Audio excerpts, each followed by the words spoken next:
Yo, MoWrOwinFlow in the bed. I'd like to talk today about the MBTI and how important it is for you to understand character based on Carl Jung's Myers-Briggs type identifier. You can use any other system, but I like this one a lot because it divides your character into attention, knowledge, action, reaction, AKAR. Okay? Into either masculine or feminine. So just like the Ba Gua or the Tai Chi, you got the masculine on the left, the white, and feminine on the right, the black. Okay. It's just how we commonly represent those two. Let's start with. It's really important to learn this and relate it to your character because you'll understand why you suffer. You just understand why you have compulsions and why you may suffer health-wise and cause suffering for others in any manner because of this.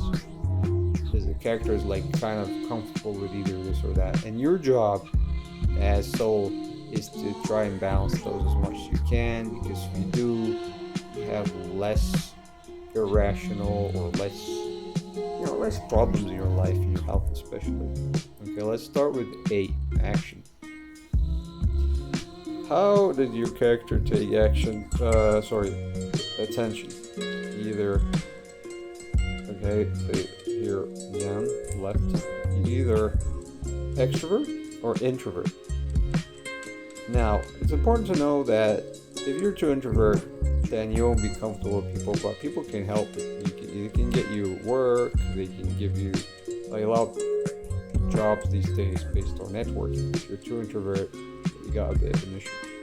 But if you're too extrovert, you also need to depend on people. You can't problem solve. You need to.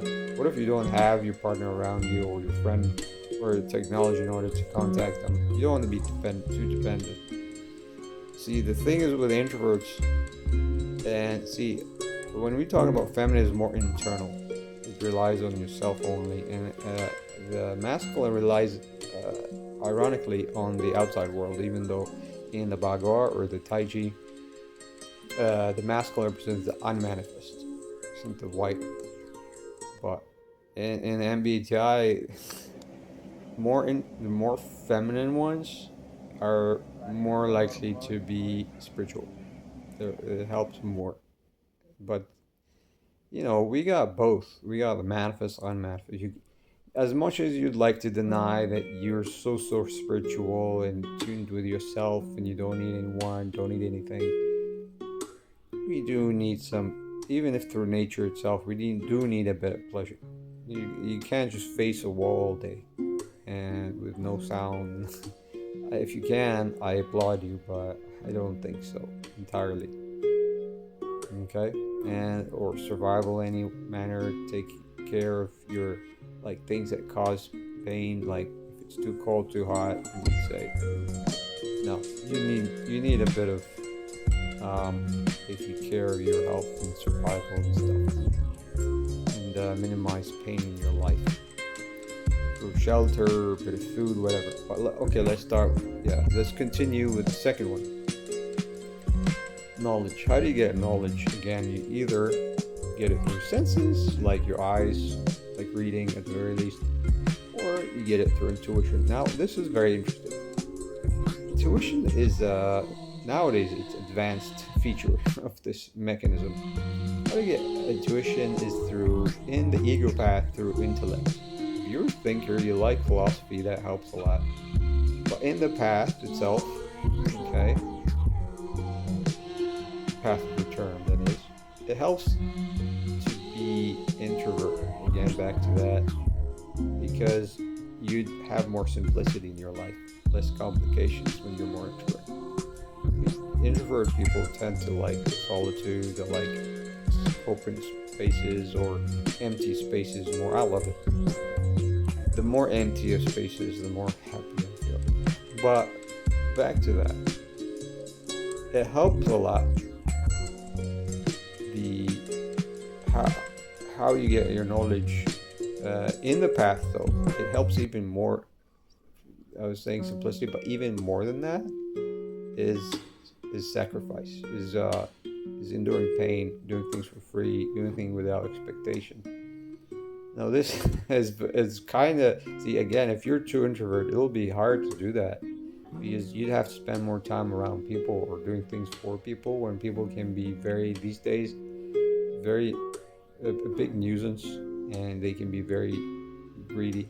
Naturally, people are greedy, and if you give them something for free, it's annoying, but generally they wouldn't give you anything back. Generally, nowadays very few people would even have the intellect to think about you or your well-being, to refuse that. You know, I wouldn't feel very comfortable just siphoning stuff from someone without doing anything back. But a lot of people are fine with that. Could have something to do with the life experiences, and having to. But you shouldn't continue the cycle. Somebody's taking something from you for free without even a thank you.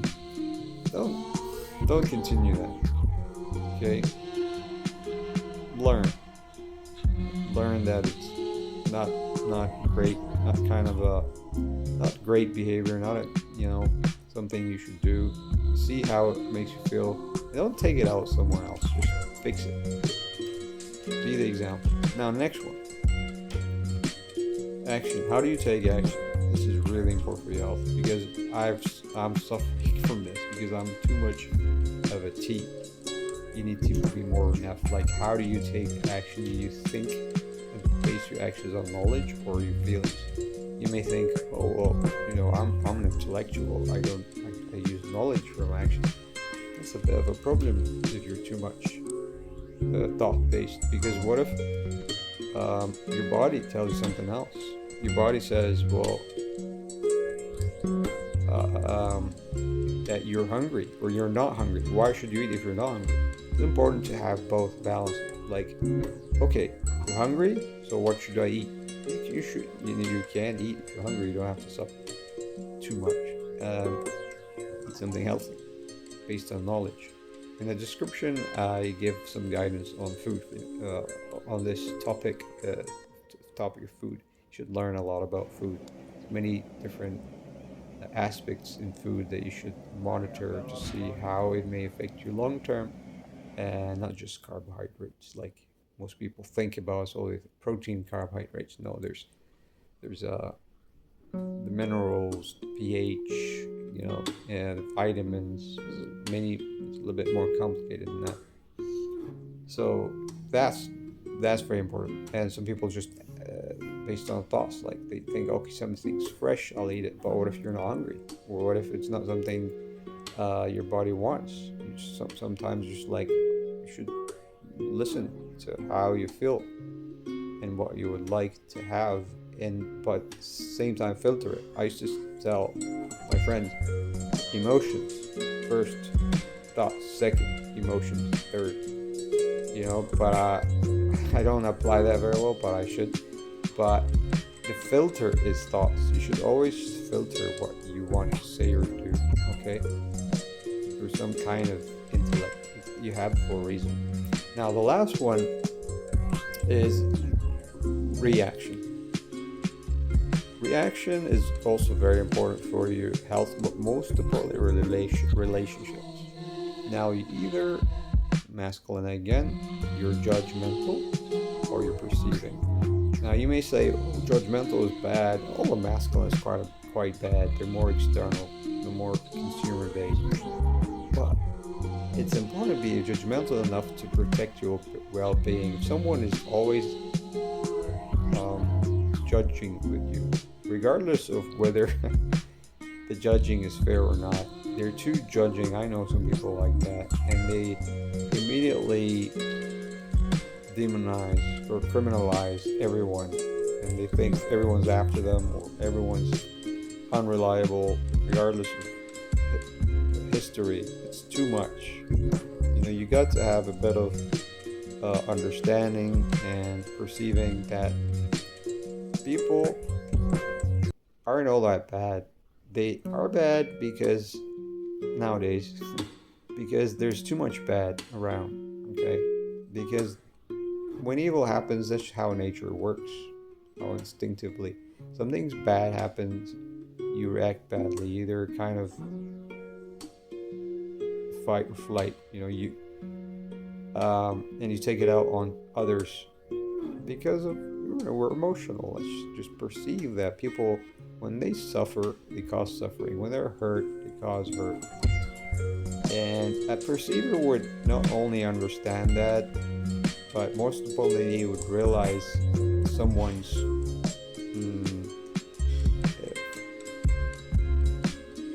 kind of, let's say, indicators, whether how they're feeling, like their eyes, they notice eye patches, they realize small details that indicate what they may be going through. It's important to have a level of perception, not only judgment, for your well-being, because it helps you douse your anger, helps you understand people where they come from, to be more understanding.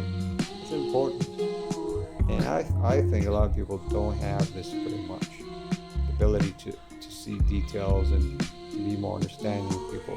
Now, when it comes to judging, you may use any form of, because people, unfortunately, they don't discipline themselves. You may need to discipline them. Like, that's why we have judicial system and the law and police and whatnot, because people lack discipline, self-discipline, so they need to be disciplined. That's why you got to be, sometimes you got to use what's called disciplinary action, or helping them learn the hard way. Tough love is one of the best ways to say it. Not only for your self-preservation or health or well-being, because someone who's too judgmental or too toxic, because they're being hurt, they don't trust people, or they're paranoid, and they take that out on others preemptively. They have a lot of prejudice regarding you because of what you've done or others. They can be very toxic. And so, not because of that, but because if they're too toxic, they can spread out their toxicity. So you need to learn to distance yourself from them. And just interact less with them, that's all. Like, find ways not to have interactions with them, and less casual conversation, more essential. I do that with certain people. I think it's more important to do that with everyone. You can't quite do that properly if you're not judging. You have to learn that, okay, there's friends, but there's foes. Okay, there's a saying, no friend, no foe, just different faces going different places. It's true, but to some extent, you should, for not only your well-being, but the well-being of the relation, not have too much interaction with certain people. Okay. But at the same time, perceive them that they're not all that bad. We're not all that bad. It's just because when there's more bad, we don't know how to reaction. We take it out on the world. Just a lot of people are too perceiving. They tend to be implosive. You don't want to be that either. Just take it all in and then take it all out on them. Others, all of a sudden, they have nothing to do with it. You need to be more assertive. To tell them how you feel and tell them how there should be more respect, and everyone's worth respect, because everyone has weaknesses, but everyone has great potential. Everyone has instinct. Okay? We're all the same and the same. We're all the same in terms of the manifest and the unmanifest. So the manifest is usually expressed on the right, and the unmanifest on the left. The feminine and the masculine.